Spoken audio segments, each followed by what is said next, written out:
Hello, welcome to Quizzy Monday. We are back. It's been an interesting week, but good in a week of disruption and weirdness to have the wonderful, reassuring embrace of our favourite quiz shows. Tonight, I'm delighted to say we've got some guests from tonight's Only Connect, and we have Dave Bill making his return appearance to the show. So tonight we will be talking about Only Connect, University Challenge. We'll be running through nominations for Quizzer and Team of the Week. We'll be talking and finishing the show with our champagne moment of the night. So, let me change to that. So, don't forget, you can join us join in the chat by putting comments and questions in the chat. See, we've got a couple already. Gerard, slight change in intellectual level on TV. University Challenge to EastEnders. Characters small talking about the late Queen. Gosh, they got that in quickly. I wouldn't know. And Michael McPartland making a bid for more EastEnders questions on UC. And before we get going with the show, I just want to say thank you to our latest member who joined us through the Patreon scheme. 3 different tiers of membership. And we're grateful to all of the supporters. There are all sorts of different benefits for membership depending on what tier you're in. But I just want to play this little video to say thank you to our latest member and all of our members.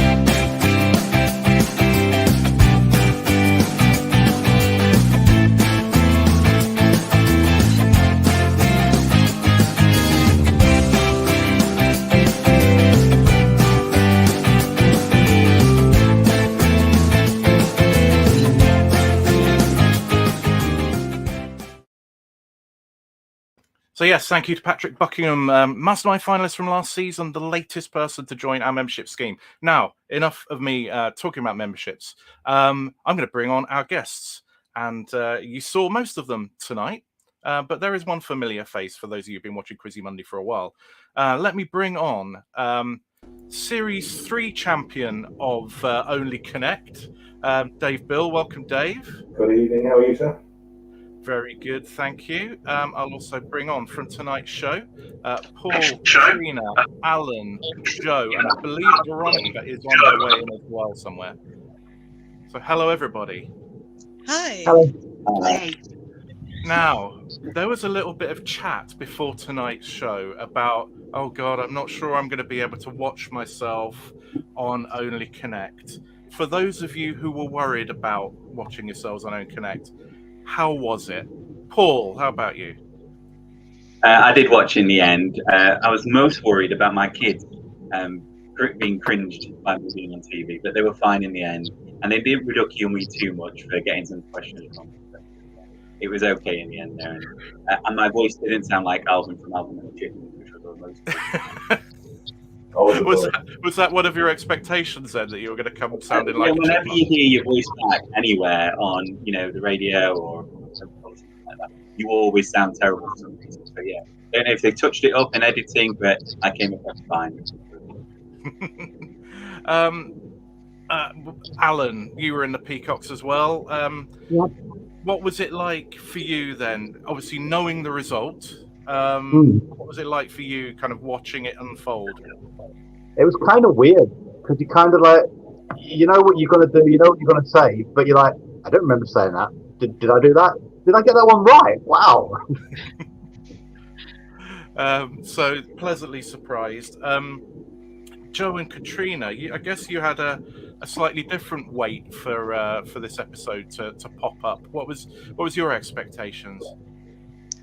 I think a big thing for me was that we didn't tell my son. So I've got a 10-year-old boy. We didn't tell him how we got on, and I had a whole elaborate subterfuge when we went back to film on round 2 heat.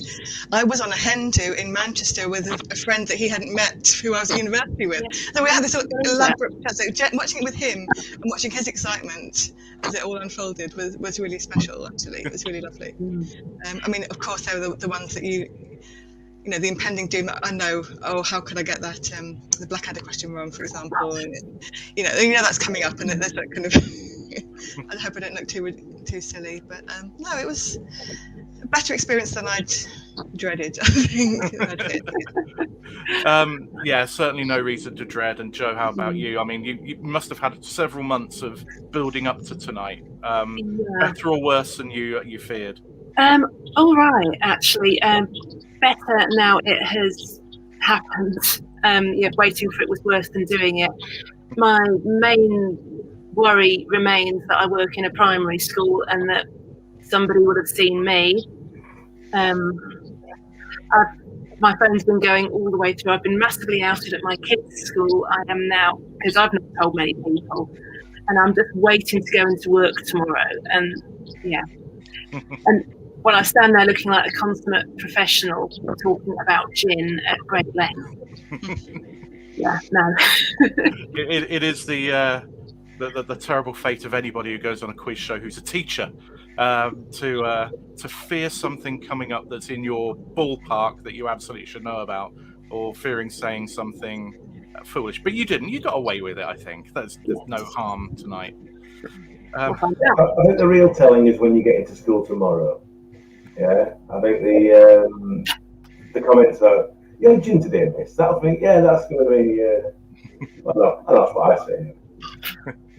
You just have to get the witty riposte ready, whatever they may be. How old are the children that you teach, Joe? Is it primary, did you say? Yeah, primary, and I work in year 6. Yeah, they're mostly not really witty comments. They're mostly just going to fall around laughing, and I will lose any authority that I ever may have had. So I'll see. So outdoing them in witty banter is possible, but probably a bit of a hollow victory. We've got a few more comments in the chat about a lot about soap operas, talking about the Queen. So yeah, I think that's a little bit off topic, but Grace says hello from America. Happy to be back. Good to have you, Grace.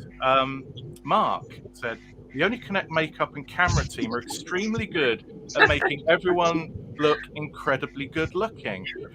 Dave, talk us through that. That sounds like an edited line from Zoolander. At first, I thought that was a real big compliment, and then I'm thinking maybe you're saying it because we look really bad. In reality, it's massively disappointing. On the show. What's happened? Where have these trolls come from? You've laid it out. So I didn't fall out with the makeup people. It was just I fell out with people when I took in a week's worth of shirts from Twine. So that's when I fell out with people. Yes. So the wonders of wardrobe. I've always had a lucky shirt. Anybody else have any ridiculous superstitions like that? The Peacocks, you were so wonderfully dressed. Was there any kind of thinking beyond that, beyond looking good? We coordinate our outfits, and we spent more time doing that than practicing for the show, which is probably why we didn't get very many points there. But we did do that. But then we obviously do a second show. We had to have a backup outfit, and that as well was colour coordinated with the in the next round. Unfortunately, the top that I brought, they didn't allow me to use it because apparently we're going to breach some sort of copyright. But to hastily muster together a backup outfit and a backup turban, and it all slightly went wrong there. So it could have been completely off the pot where you'd have had 2 people dressed in perfectly coordinated outfits and me looking like Joseph in Technicolor Dreamcoat on the end there, really. But we managed to smooth it out in the end, so hopefully you won't notice there's been a slight transition there. Yeah, wonderful. We've got some other comments. Simon saying, anyone else hearing buzzing?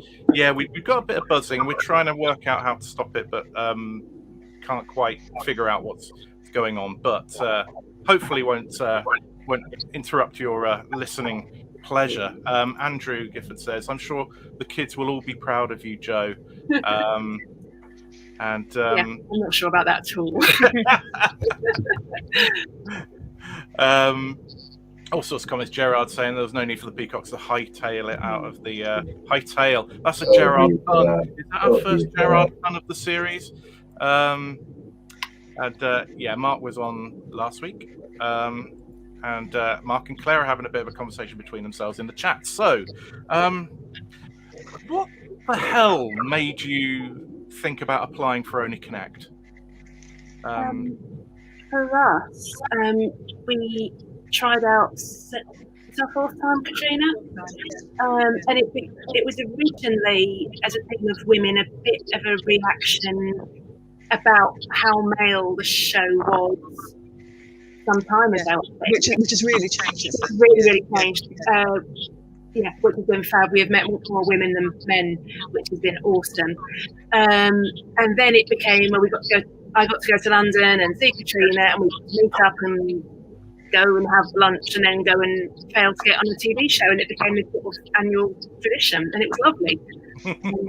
I don't quite know what we're going to do this winter, because we won't be applying and for and auditioning for and connect. You need 2 more mates to go on again, don't you? Yeah, you might get the call for a special if you're lucky, so keep your fingers crossed for that one. Obviously, we've got quite a lot of episodes to get through before we know how this season plays out, but you got on. That was the main thing. Paul and Alan, what about you? Yeah, I applied. It was something I'd wanted to do during COVID. You get this idea of I'll do something because, we've all been restricted for so long. So I applied, and then I realized I needed to get 2 other friends who I knew who were, slightly intelligent, but also wouldn't mind making a fool of themselves on TV. And the only people I could think of there were Alan and Lizzie. So, and they agreed. They'd not even watched the show before I applied. I didn't know what the show was. Paul said, do you want to come on a TV show? I'm like, yeah, I want to be on the telly. So I filled the application form in, and then we all rolled in from there. So first time trying, we got in, and then as we say, the rest is history, isn't it? Was this for all 4 of you? Is this the first time you've been on TV? I'm just thinking of episodes of Time Watch that I might have been involved in. When I was a kid, I was in a documentary about how rough schools are in the inner cities. And I'd literally fallen over the day before and blacked my eye. And they kind of focused this camera on me. I think I was about 6, and my mum still goes on about it, how embarrassed she was, because they were trying to imply that I was like a beaten kid. But I think one of the things the Peacocks have hit on, Paul and Alan, if I want to get on TV, what I would do would be have a friend called Lizzie Biscuits. Lizzie has lit Twitter up tonight. I think my favourite comment was Bob Mortimer's been handing out names again. She's absolutely still on the show. Sorry, guys. No. Lizzie Biscuits is just fantastic. It's up there with when I was on, and one of my teammates was Craig Element, and Vicky couldn't get over how wonderful that name was. More wonderful than our team, perhaps, arguably, but nonetheless, there's nothing quite like a good team name. Now, team names. Do I understand one of you perhaps wasn't originally going to be called what you ended up being? Peacocks was forced upon us, unfortunately. We originally had the name Fashionably Rate, REYT. So anybody who's watching or listening in from Yorkshire will know the phrase rate is from the phrase berate. And it's the perfect Yorkshire phrase for any situation. I don't know if you ever watched Donnie Brasco, where they talk about forget about it, and you can use that in any context. But berate is the equivalent of Yorkshire. Your life's going to pieces, your wife's walked out on you, you've not paid the gas bill, and you've just run over your cat. Berate, it's fine, stuff like that. So Fashionably Rate was one on Fashionably Late. Now, unfortunately, the producer said it was too regional and people wouldn't get it, and we had to use a backup name. And we fought, and they just wouldn't let us. So we ended up with the Peacocks. And when we saw Mother's Ruin, which is a great one and a great name, we were really gutted that we couldn't use Fashionably Rate. But again, we'll get some T-shirts made for the Christmas special or something like that. And was Mother's Ruined your top choice? Yeah, when we first applied, we were the Unsmiths, but it was far too complex to explain. Joe and I were both previously Smiths before we married. Veronica is a Smith, but she's divorced from her husband, whose name it was. So we moved away from that this time around. We did have a very, very Only Connect argument, because we were looking at Mother's Ruins, and then was it Mother's plural apostrophe S or Mother's singular apostrophe S? So we went with Mother's Ruined to avoid the contentious apostrophe. Yeah. Yeah. And we still had the production team ring up to check should there be an apostrophe in there somewhere. And Dave, you were of course famously in The Gamblers, but bearing in mind you, Jenny, and Alan you were all quizzers. Was The Gamblers a bit of a concoction as well? Well, we sort of got together. I mean, me and Alan. I years ago used to work for a bookie. Alan has never been past a bookie he didn't like, and we coerced a certain Jenny Ryan into coming on the show as, it's all right, what can we do? She goes, I like going to the bingo. That'll do. You'll do. Right?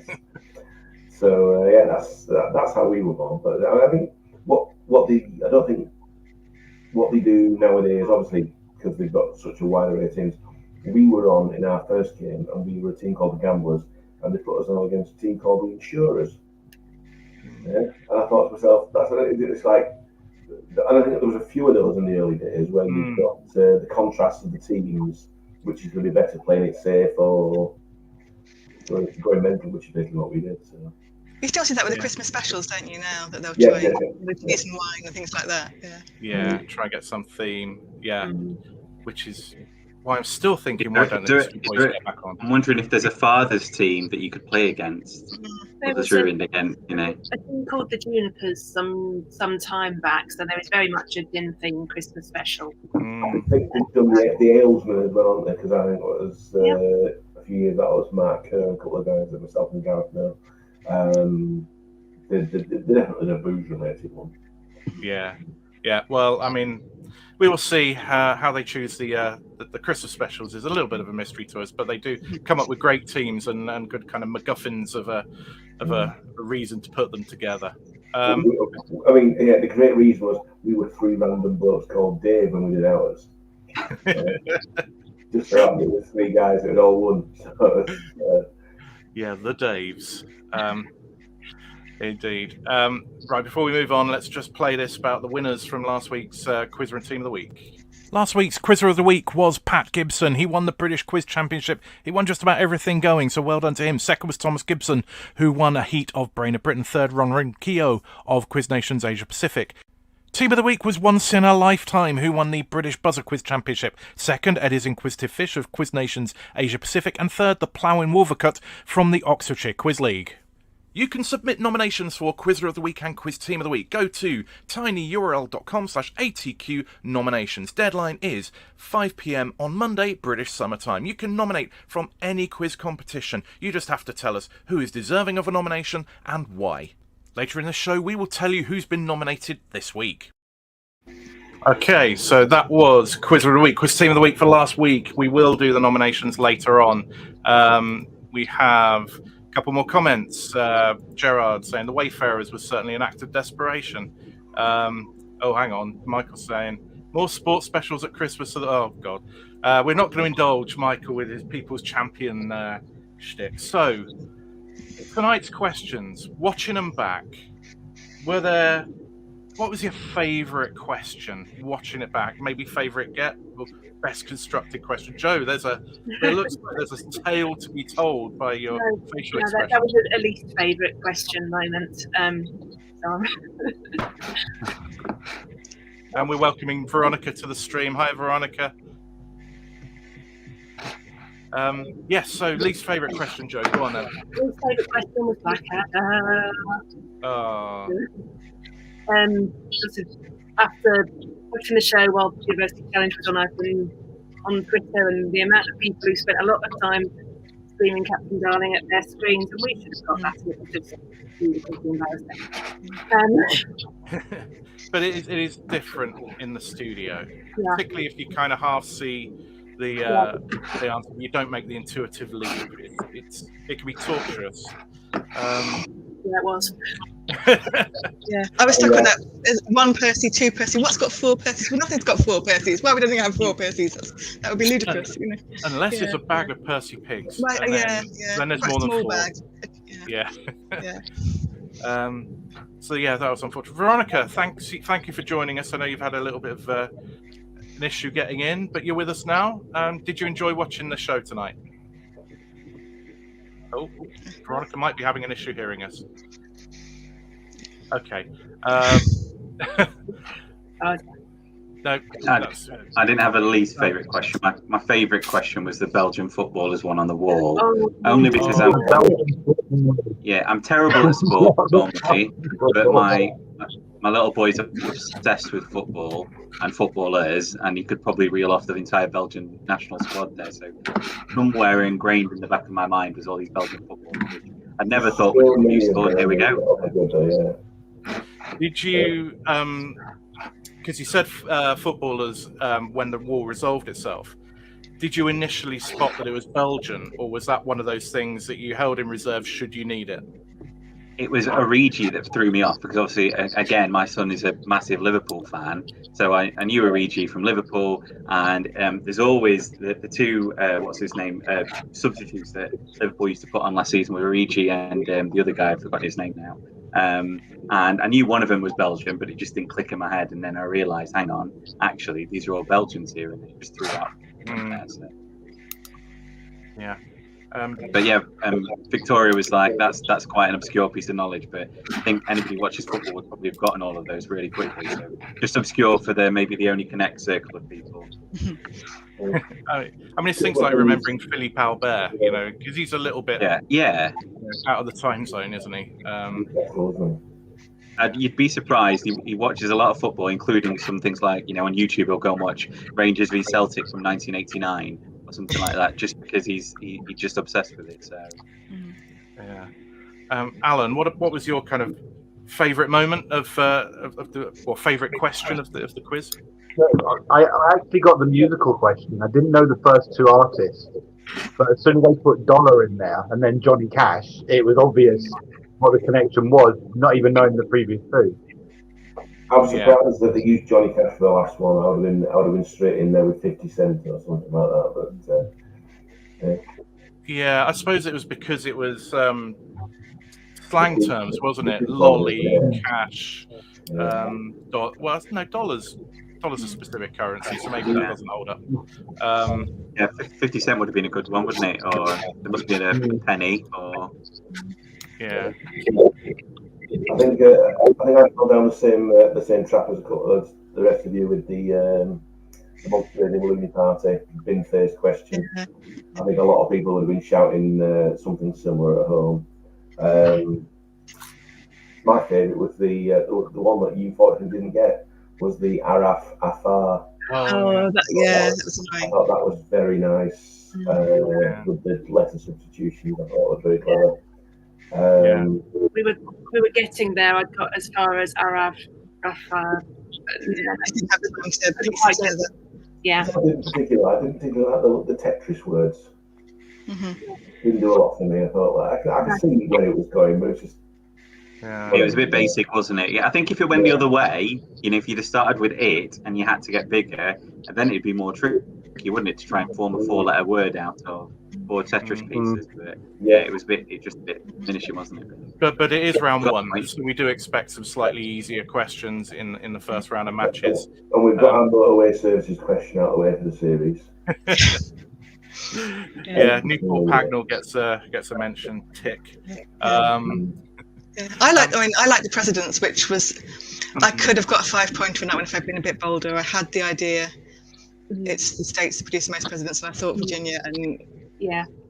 In a dream world, I'd have gone for it and got a glorious 5-pointer in the first round. But I still, was pleased to spot that so quickly and pounce on it. Yeah.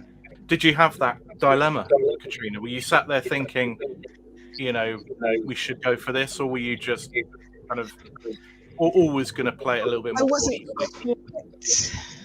It felt too risky to take a punt at that point. It could have been, I don't know, universities named after it, or something like that. So,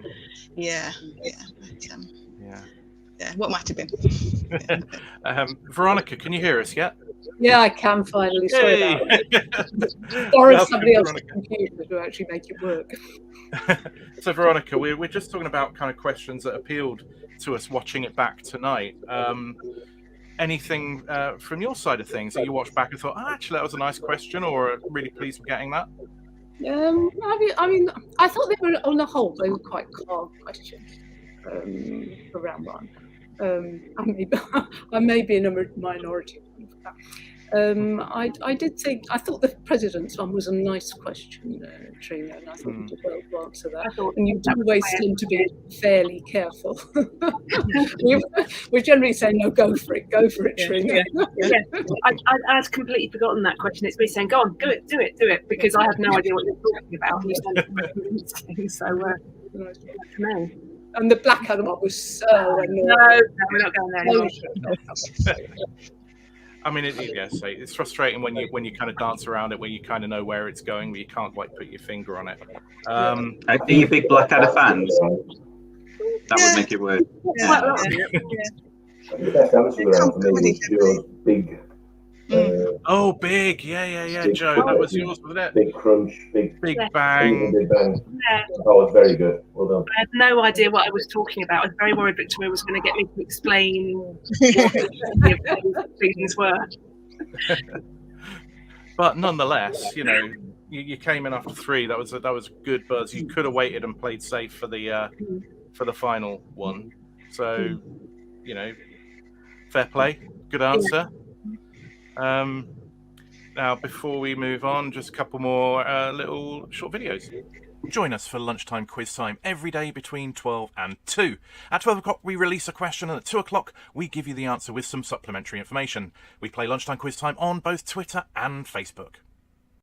We are at Things Quiz on Twitter and search on Facebook for the All Things Quiz Facebook group.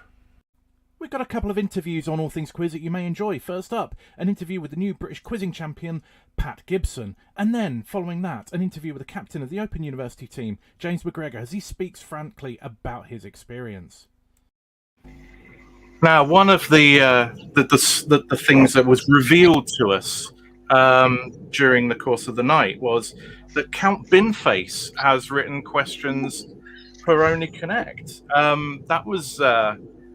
I guess a surprise. We know that some other famous people have written questions for the show. Remember Daniel Radcliffe doing it. I guess. Osman, I think, as well. Who? Sorry. Richard Osman, I think, as well. Richard Osman. Yeah. Putting it out there to the people in the chat, who would be your fantasy question contributor for Only Connect? But there's a QI klaxon for Stephen Fry. You don't get to say that.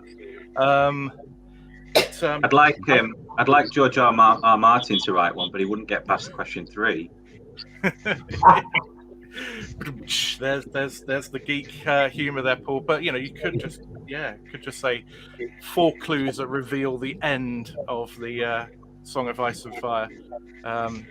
Claire is saying Giles Brandreth. I think Giles Brandreth's rather busy at the moment, Claire, but maybe a little bit later he'll get onto it.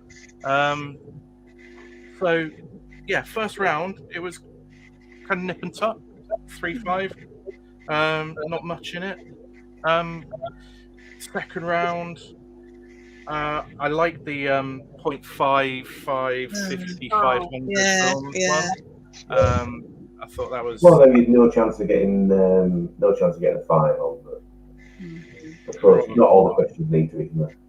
Well, particularly as I was thinking half rather than 0.5 for half a sixpence. Yeah, you'd have had to be very, very ballsy to think it's films rather than musicals, and it's not imperial fractions. So yes, it would have been tricky. Oh Lord, Sandy Toksvig. Stone Cold Steve Austin, never anything other than predictable, Michael. You just have four boxes that say what. Ooh, harsh. Now, there was a Samantha Morton Zit story in there. Yeah, there was. Did this come out of the tell us interesting things about yourself thing for the intro? I had scraping the barrel, trying to make myself sound interesting, and I came up with I had a spot squeezed by an Oscar-nominated actress, and I didn't specify at that point who it was. And then Victoria decided, no, we're not going to do that as an opening thing, and turned it into some big anecdote, which I'm not sure it really merited. But there you go. I hope Sam doesn't mind if she ever comes across this. Well, of course, she'll be watching Only Connect, and then. Yeah, I would love to hear what Samantha Morton would set as a quiz question. Here we have an Only Connect question. That's a good choice. Joey Essex from Gerard. Vanessa says Lucy Worsley. Yeah. She's obviously been looking at other people's questions before she puts hers in, allegedly. So round 2, we talked about the Farah, Araf, Rafa, Afar one. That's a kind of a different spin on the kind of progression word one. I guess it might have hung on knowing that Farah Williams was the footballer being talked about. Yeah, I don't remember another question where you're moving a letter to the front of the word each time. I don't remember another one like that. Yeah. I think you're doing well to get a word that will work 4 times. Yeah. They were very happy with that. I'm pretty sure. Dave writes questions, I believe, still for Connections Online Quiz League, which is, for anybody who doesn't play it, it's kind of like Only Connect, but unofficial and better.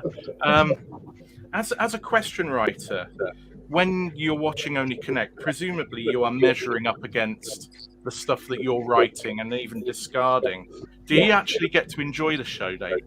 Oh yeah, absolutely. I mean, I know we talked before that I thought that there was a little bit of a lull a couple of years ago, where they'd sort of taken the fun out of the questions a little bit. But I think the fun's back, most definitely. I think they're doing really good stuff. I think the one thing that's different between the Connections Online Quiz League and actual Connect, I think we've got a little bit more license in round 4. I know the Mother's Room team are all have signed up to play. Yeah. I hope you've enjoyed your first couple of weeks. You might run into me hosting. But yeah, I think if you've seen the last round things where you've got like capital cities smashed into types of Lego, that sort of thing, and it's I think we can just be a little bit daft the way they've got. So they're probably a little bit more rules to follow than we have. Yeah. Well, I mean, they also presumably have greater concerns about taste and decency than you do as well. Taste and decency, you can blame Rob. I've got a couple of questions on the spreadsheet. I'm informed we'll never make it to it. We've got some more thoughts. The cast of Geordie Shore again. Michael plumbing further pop culture depths. Neil deGrasse Tyson, good shout, and Groot. That would make for an interesting set of questions. So moving on to the walls, and Peacocks, you were first. Alan, it felt at one point like it just wasn't going to happen for you at all. You were kind of finding connections, but not solving any of them. How was it? Yeah. Was it in that position in front of the screen? It was just simply difficult. I mean, I looked at it and I was just staring like, can't work out anything. So Paul and Lizzie were like banging away, like, going to do this, get that. I didn't get one of them. The second one we did got better, but no, first one, nothing. Sounds like you're being heckled there. That's like your fan club, Alan. It's Lizzie. I think is it Lizzie heckling you? That's Lizzie shouting in the background. Paul, again, you were kind of spotting things and throwing out some really good ideas, but halfway through it was looking desperate. At what point do you panic? At what point do you suddenly think, "Oh my God, this is going to the nightmare wall scenario"? Well, I do. I don't know if anybody else does the Only Connect walls that you can do online, can't you? There's an app or a website you can do it. Yeah. And it's the same every time, isn't it? You get a wall, you think this is impossible. You're clicking away, but once one line comes, then you suddenly find the rest of it becomes easier, usually, doesn't it? But with this one, we got the one line, and you'd have thought they'd have got down from maybe 6 Belgian footballers to 4 or 3 or 5 at that point, but there were still 6 there. And the one that I think that did us completely was the, and again, it's a weird one, just like the Araf one, which is a really difficult one, and most difficult word one I think I've seen since all the series ago we can get that one. I'm not saying that because we didn't get it, but it is. And then the word one and this one, which was to put a letter at the end of the word, but it was a different letter. It's not like, if you put an N after all of them, they become a word. Or if you actually think of the word and put a different letter every time, which was dawn and start and birth there and were origin. So, something at the end to make the beginning, wasn't it? Yeah, exactly. I mean, that was pretty tricky for round one. Yeah. And again, like I say, I watch with my kids, and they're normally quite good at it and stuff. And even they didn't get that word one during it there. So I'm blaming it all on them. It was all a fix, and yeah, I'm putting a letter to point of view in as we speak. So. Yeah, you'll certainly get a fine hearing from them. But all was not lost at the end of the wall. Mother's ruined. You're playing catch up going into this. Yeah, you're a little bit behind. So did you feel kind of the pressure of having to do well on the wall? Yeah. Yeah, I think we had done a lot of practicing together. And I think walls were one thing that we were quite good at as a team. That we would take time at the start.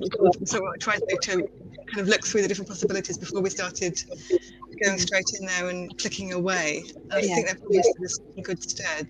Yeah, I remember in my head we were standing there in silence for about a minute. Yeah. Thinking, oh dear Lord, what on earth is all this? It wasn't that long under the toe. So whether it just felt like. I can just remember saying, I've not got anything here. Yes. Yeah. I would like to put in at this point that I have a massive superstition about always choosing the lion wall. But my God, I am glad we did not get your wall. I mean, Belgium. This is the first time. I mean, if you only connect. Is that the the first time you've seen our wall as well? Is it since? Yeah. We same with us. Be cutting out furious, and that was wonderful. Yeah, the lights. The first time I saw your wall, I wouldn't have got the FLEABAG ones at all. I don't think any of us would have. So yeah, I think we're both glad we got each other's walls there, really. So. Yeah. Well, the parts of animals we didn't get until the last minute. In fact, we were going through the wall thinking about it. Yeah. Well, but as when the Katrina started, I said, "Oh, they're parts of animals." Yeah. And then you were trying to dive in too soon and say it when it was the Alexes. And I was like, no, don't say that. You can see it because again. They had to pause it and refilm that bit, and you can sort of, because I'd got it about the same time you did, Mum, and you can sort of see where they're like this, and then we're there sort of relaxed. You can see me. I'm not going FLEABAG. I'm saying they're all characters who are here in the TV program. Desperately trying to stall it. I was looking at the last one for about half the grid, thinking get rid of the E's at the end, and you're still left with something else. But I ran out. Obviously, the thin one didn't work, so I think that's what scuppered me halfway through. But two tough grids. But I mean, you got the fairy connection. Actually, it felt like you got that fairly quickly, which kind of cleared the way. And I wouldn't have got the FLEABAG in a million years. I've heard about the priest. I think you might have got a hot priest. The hot priest. That's how I know that. It was once we took the godmother out of the fairies, and then I saw godmother and priest together. Then that mental connection was made in my mind. Yeah, and a lot would have helped if you'd known about Alex Trebek, because I was saying for a very long time there's an Alex Trebek. I've no idea who he is. There is one. Who is Alex Trebek? He's Bamba Gascoigne, basically, if you're American.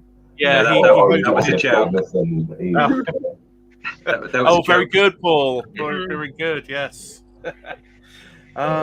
See, I love the way that Vicky explained what Jeopardy was. I'm sure Americans are going to be finding that very annoying. But yeah, very good getting the walls, putting the Mother's Ruin 17-14 up, going into the missing vowels. And of course, the first time you know that that's the situation is when you're back in studio. Having been behind Mothers, did that kind of change how you approached the vowels? I think, from my point of view, now I've done quizzes before, we were absolutely surprised. I was, we were. And we were behind at the first two, and then the wall just fell into place. And it's just that was the first. And at the end of the wall, said to us, you come in here and you're all really, really quiet and floral, and then you complete the wall and you are in fact ferocious quizzes. And that was actually the thought. Well, actually, yeah, maybe we can do this a bit. And I think the only bit I'd say with the ball was in the practice. The Peacocks would wipe the floor with us. They were very much faster on the practice, so we were quite apprehensive about that because they had been so fast. That's the third time we've heard that this series, that the team that ended up doing best on the missing vowels had actually been beaten by the other team in the warm-up. I wonder if there's, I don't know, whether it has some sort of psychological effect. When they put in the Trixie, the James Bond crew first. Oh. I mean, if you put it in, but don't put it as the first quad. I know. Yeah. I mean, Paul, you fell victim of that really, because you were behind, so you had to dive in on the buzzer. But then Sean Connery was just evil, really. I think that's what it is, and as you say, and I think Joe said this, is that you split up, aren't you, the wall? You know, up until then, you all know where you're going, and I think we were pretty much level up until we got to the wall. We knew we'd done badly on the wall. We came back, and then suddenly they found out they got all the points for the wall, and we're like, oh great, we're massively behind. And you either think, well, I need to take some risks, but also you're in the back of your head thinking, if I get this wrong, I'm losing points and we're getting even further behind there, really. And yeah, I think at that point we sort of, I don't know if you've got stats or if you've seen it often where people are behind already and they come back on the missing vowels there, but for me it felt like it was a bridge too far, and maybe, you know, we were going to get some points back for pride, but actually they were so far in front. And we, you know, you did really, really well on the vowels and stuff. I think we both did. Also, you were a demon on the buzzer, Paul. So well, there's a story about that for the next episode, but we'll wait that for the next episode. Yeah, it was. Alan will tell you in the next one. He's frozen right now. But, the next episode, yeah, the buzzer was consternation as well, though, really. I think I broke it. I'm pretty sure I broke it. Hammering it too hard, Paul. Yeah, I was like, I know this one. Shirley Bassey, come on. And Alan, you know, going into that, knowing, you know, as soon as you knew you're behind, was that, you know, were you diving for the buzzer and just being beaten to it, or was it, you know, was it just not your game? Oh. I think he's frozen, or having an kind of lost Alan. Oh, we shall never know. Answer on a postcard. So, mothers, conversely, you had a lead to protect. Did that affect how you were going to play the game? Did you discuss tactics before the final round? Had a bottle of gin before they started. Pretty much, yeah. I think it was. I don't know what tactics. We just would like to try and bug some of the night. That was it, wasn't it? Yeah, and I think because one of the things we've always joked about is that there's always James Bond questions, and none of us can do them. And then straight up, it was a James Bond category. We had a list of things we were supposed to revise beforehand. Yeah, like someone was supposed to watch Bond. I was supposed to look at flags. I'm not sure revising Bond would have helped you too much because it was a slightly tricky wordplay one anyway. Likewise, meanings of capital was quite, you know, quite good. That threw me completely. Really good on you, Katrina, getting those, and Joe. That was Joe. That was all Joe. My mind just completely went at that. I was like, that was one of those ones where your brain knows things you didn't know. Because she said meanings of capital. I thought, the head of a column is called a capital, and how the hell that was in my. So just wait for that to turn up. The one I expected to come up didn't come up. There wasn't any finance. There wasn't a financial. Yeah, I think it's sum of money. That's all I was thinking of. We're investing. Or something. I'm a financial translator, so that's very much my area. So capital. You do tend, I think, in that to think, something there, and to hang it there. And then sort of wait for it to come up, and it's great. But then I fell foul of that as well, where I had Chaser Quidditch match, and I was looking for Quidditch match, and I saw Quidditch, and there was an M, and it played into your hands as well. There was one which was one of the capital ones was seat of government, and I'd got as far as state of government, which is not a thing. And by the time I pressed the buzzer and she'd said "Mother's ruined," I'd figured it out, and that little pause in there actually sometimes makes it fall into place. Yeah. Is Alan, that a top tip for anybody wanting to go on it? Is press it and then work it out in the time it's. Have a long team name, which is going to say. It's a risk, isn't it? Expialidocious. What's your answer? And then you've got enough time to probably read up on it. Yeah. Yeah. Was if one of you started and you sort of froze in the middle and somebody else took over. That was fine. Yeah. With a bit of a Alan, you're back with us. Have you got any kind of thoughts or observations on the missing vowels from your side? No, because they just all look like gibberish to me. Right. I guess that's a fair comment. And there is kind of a skill of seeing things, anticipating answers, and seeing them when you're in front of you, and then being fast.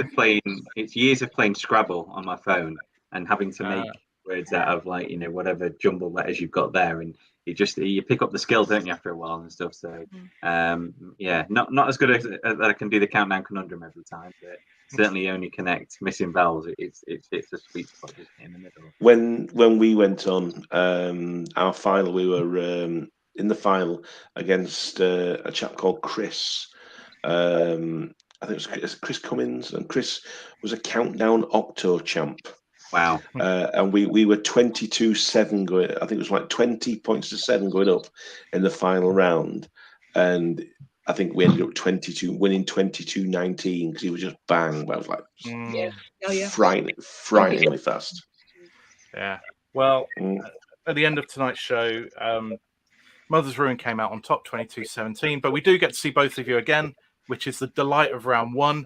So we'll enjoy hearing about those shows in due course. Now, before we move on to chat a little bit about University Challenge and then move on to the champagne moment, I just want to talk about what is the question. So in need of a question was Rose, and Richard Aubrey got his 10th win in this competition with this monster question. Which delusional socialite invents a cruise liner fling, possibly to cope with the trauma of her real-life fiancé committing suicide after the Wall Street crash? This explains why he offers to take her on the Santa Monica roller coaster and ice fishing on Lake Wissota, neither of which existed in 1912, and why she states that she pushes him off a door in the North Atlantic, conveniently helping to explain why there are no records of him as a steerage passenger on the Titanic. Well done, Richard, for that question.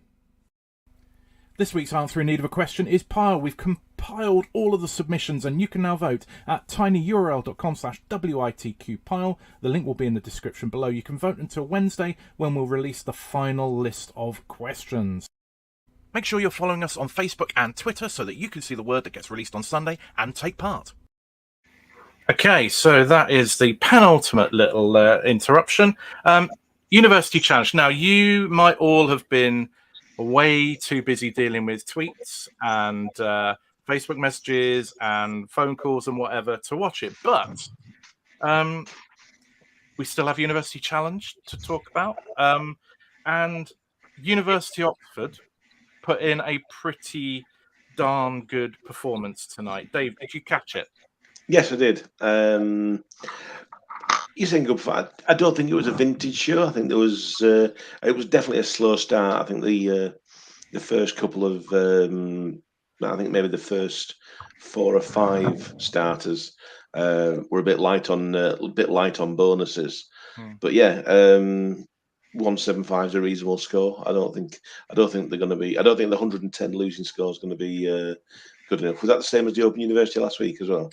Can't remember, but it's around that, isn't it? I don't think it's far off. Yeah, I think both of those guys are going to be struggling to get a return journey. But one thing that stuck out for me was for all the highbrow knowledge that comes out on University Challenge, how quickly they were answering questions on the Princess Diaries. Yeah, Genovia, it's definitely Genovia. Well, there you go. I mean, all knowledge is good knowledge, and Princess Diaries is clearly on the English literature curriculum nowadays. Cunanan, the captain of Univ, I thought was genuinely a good player, really good. How many buzzes did you get? 1, 2, 3, 4, 5, 6, 7, 8 correct buzzes, which is up there with the best of this series. So, and all sorts of stuff from Borneo, Anne of Cleves, Amanda Gorman, Finlandia. Paleontology. I thought paleontology, that picture starter, was superb on his part. Very good.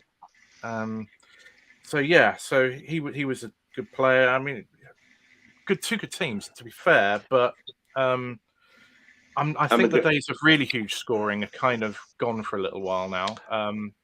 But You're gonna have to. I mean, we had a couple of years ago where like Imperial were rocking up 300s and that, but that was back in the Brandon days, wasn't it?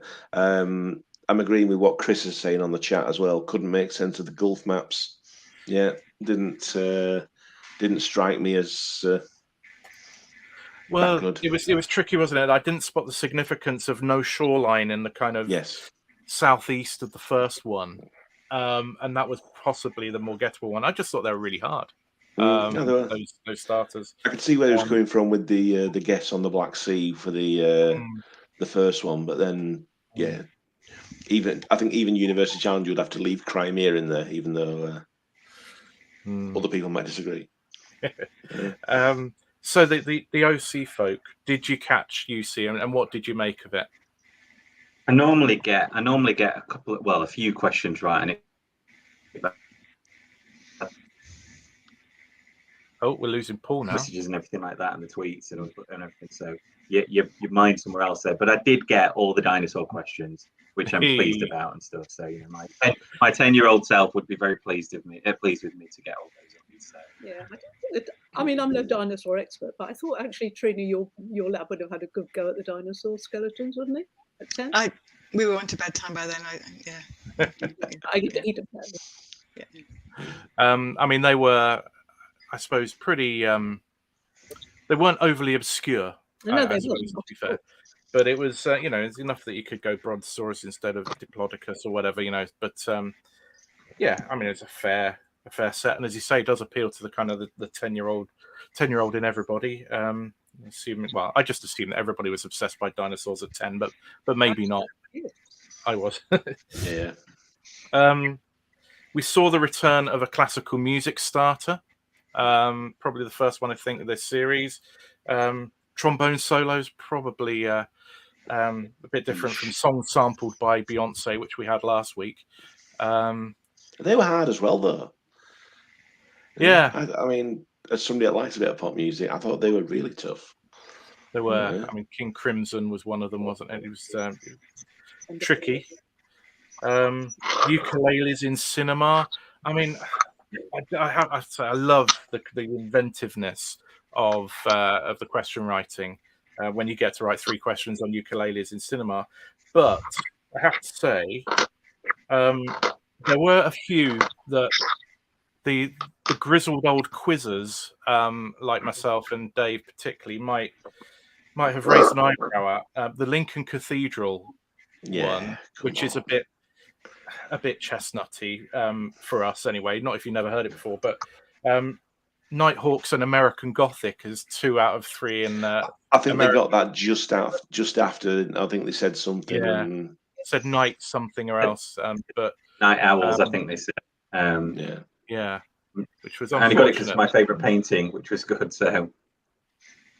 Yeah, but but I guess you have to kind of vary the difficulty of the. But I did like the way they'd gone round and actually set that. These things are all found within this witch budget. Yes. I mean, I think the given at the end for American, the pitchfork for American Gothic, was that was the clincher at the end. But when you have to think about 2 salt shakers do this, that very, very cleverly done. Even though they've chosen some quite well-known paintings. Yeah, and then there's some stuff thrown in. Wingspan the game, which flummoxed everybody. But again, Spiel des Jahres winning board games are cropping up a lot nowadays, so that's fair play. But yeah, tricky. My favourite bit was the quote from the opening line of The Crow Road. It was the day my grandmother exploded. I didn't get that. It's such a classic, isn't it? It is absolutely brilliant. I absolutely love that book. So yes, I was happy with that. And again, I mean, but they did that and then threw in with another chestnutty one with the Satanic Verses, which again must have come up 1,000,001 times as well. So, but I guess I suppose we have been doing this quite a long time, Dave. We do hear these. Tell me about it. and so it's a round 1 match. A bit like OC. These shows get harder and harder as the rounds progress. So, you know, maybe it's not so bad. And, you know, I was, you know, like a goldfish in bewilderment when the Schrodinger wave equation question was bonuses were being asked. So, you know, swings and roundabouts, other people would have found them dead easy. So yeah, university, college didn't really ever look in trouble. I think they took the lead after the third set of bonuses, and that was it. They were gone. So we've had some tight matches. That wasn't one of them tonight. It was a fairly comprehensive win. So we look forward to seeing them again. We might well see LSE again. But LSE usually do well, don't they? Because they've got quite a spread of knowledge normally. Yeah. And there is something about how you pick a team for University Challenge that you need cross-discipline, you need the science, you need humanities, you need arts, you know, you need a mix. But then the science one from London, or generally to Imperial College, generally do well, and I can never get it because they are often so good.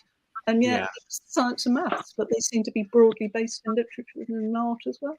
Interesting. Well, this comes to one of my kind of hobby horse theories that that somebody who did humanities and social sciences can't necessarily get their head around university level science. Yeah. But anybody who's done university level science or maths could pick up any of the books I did in my history degree, read them and understand them.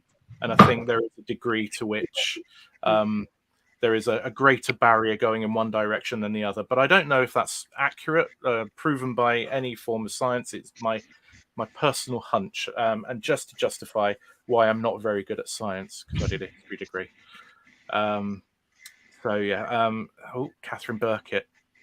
I might now have Wingspan on my Christmas list now. Well, there you go. They should be getting royalties for their recommendations. So yeah, University Challenge. A fairly unspectacular episode, but with some nice bits in it, some nice answers, some nice questions.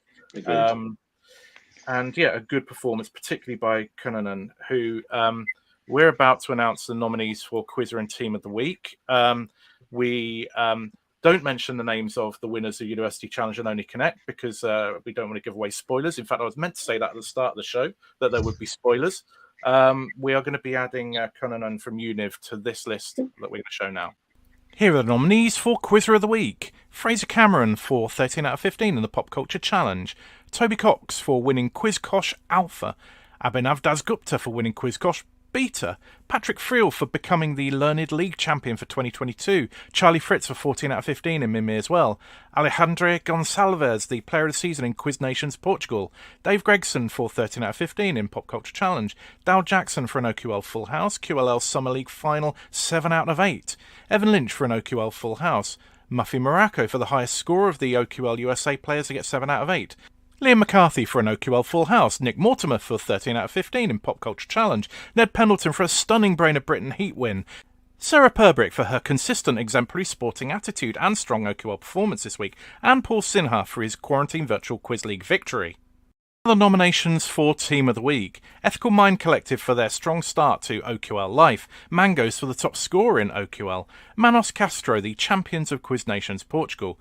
Tonight's Only Connect winners. Quentin Quarantino, the top scorers in Quiz Nations Asia Pacific this week. Smurfs, who got the highest net score in OQL USA's Cup. Tonight's University Challenge winners. And Wins or Not, who are the QLL Summer League champions. To cast your vote, go to tinyurl.com/QW12SEP. Voting is open until Friday evening when we will announce the winner. Okay, so that is the nominations for Quizzer and Team of the Week. And just to add again that we are adding Cunanan from Univ into that list for his fine individual performance. So we now come to the last matter of business for the evening, which is champagne moment of the night. Chris is saying, I thought Gail Trimble would win Brain of Britain, but Ned was fabulous. Yeah, for anybody who was listening, Gail Trimble, University Challenge legend, she got 9 points on Brain of Britain, came second. Ned Pendleton got 18. So an absolutely convincing win in Brain of Britain for Ned. Champagne moment of the night. It can be anything. It could be something you did. It can be a question that you particularly loved. It could be something somebody said. Witticism or aside, it can be on Only Connect or University Challenge. Feel free to nominate anything that you like. Let's start with Joe.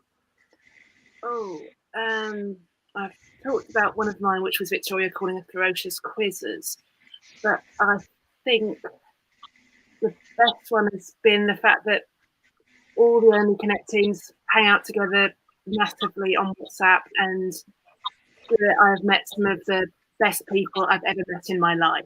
So, and that genuinely, this is one of the best things I've ever done. So, yeah, basically. It's the friends you meet along the way, as they say. Good. So that's Joe. Veronica, how about you? Well, I'd underline that absolutely, but there are two other things actually. One is the fact that I got a missing vowel one. I'm much lower. I got it, and it was shot of liquor. And okay, I may have been thinking, God, it'll be shot of liquor, but I actually got it. So that one. And the other thing was that we got a Michael Portillo joke. Michael Portillo, nothing on Down Under, indeed. Cool. Alan, how about you? Oh, we lost Alan again, just at the operative moment. Let's move on to Katrina. Okay, I'm going to pick something which wasn't actually in the show itself, but being roasted by Victoria on Twitter today. So I've got the quote here. As you probably know, BBC comedy shows are suspended during this period of national mourning, which is a delicacy I like. It's such a sad and somber time, it could feel wrong to try and make people laugh or even smile. Only Connect will be broadcast as normal. Nice. Yeah. That's a good proposal. Alan, while we have you, what's your champagne moment? Or do we have him? Alan, you're like Schrodinger's guest. You're either here or not here. Go on, Alan. What if we still have you? What's your champagne moment? I think just being on TV. Yeah. Yeah. Being on the telly box. That's good. Paul.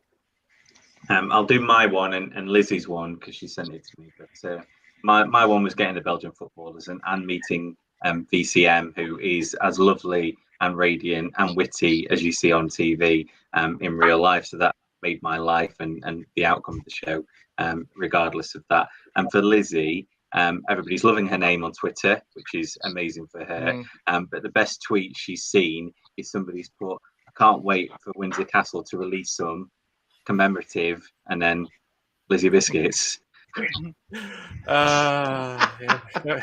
ahead and copyright those, Lizzie. Yeah. Perfect timing as well when our show list, aired and everything like that. It's like the gods all put it into place, didn't they? Brilliant. Dave. 2 for me. Again, said earlier on, the Araf Farah was a thing of beauty, even though it wasn't any points. And yeah, on the intro to the show, I genuinely believed, and it might have already happened, the conversation between Lizzie and Victoria, that we're going to go out shopping. I mean, that sounded genuine. That sounded like they're going to be in Oxford Street a week on Saturday. Anything can happen. It hasn't happened yet. Not that she's told you, Alan. Not that she's told you. Still hiding the credit card bills from him. So. Gerard has put the Sean Connery set may have been unfair, but the set made me laugh. For me, the Farah Araf one, just because that circular rotation of the letters was just so clever. If I could have been the writer, seen the writer's face when they worked out that worked, must have been. It's like, can we check that Farah doesn't spell her name with an H? Please, we need to make sure that she doesn't spell it with an H.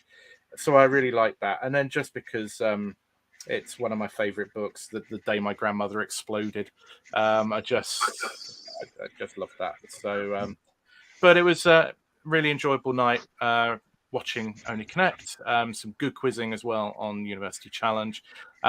Thanks. Oh, hang on. Here we go. Frustrated to see near impossible niche beat the brains questions on Brain of Britain return.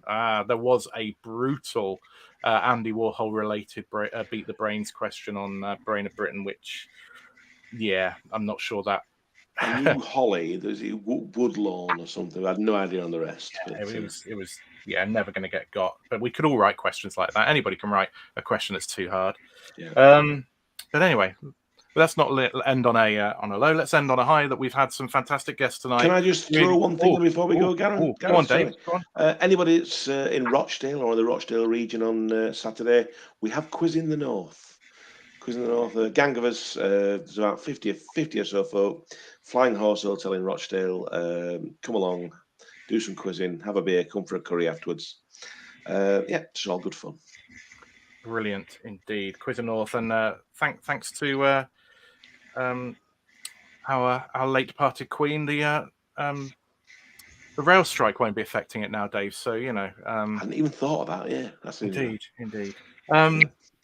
But thank you, everybody, for coming on and joining us. Thanks to Dave, Paul, Katrina, Alan, Veronica, and Joe. It's been lovely having you, and thanks for sharing your insights and your experiences and your thoughts on tonight's quizzing. Thanks to everybody who's been chatting away in the chat. Still going. Good job, Percy. Percy wasn't ever in a Bond film. They just keep going. If we left it running, they would just keep talking. Don't forget to vote for What Is the Question? tinyurl.com/WITQpile, and don't forget to vote for Quiz of the Week, Team of the Week at tinyurl.com/QW12SEP. And don't forget Lunchtime Quiz Time every day on Facebook and Twitter between 12 and 2. We will be back next week when my guest will be, I haven't got a clue. I hope I have some guests. But until then, thanks everybody. Have an absolutely wonderful week. And we will see you again soon. And we'll just play you out by saying another thank you to our supporters in the Patreon group.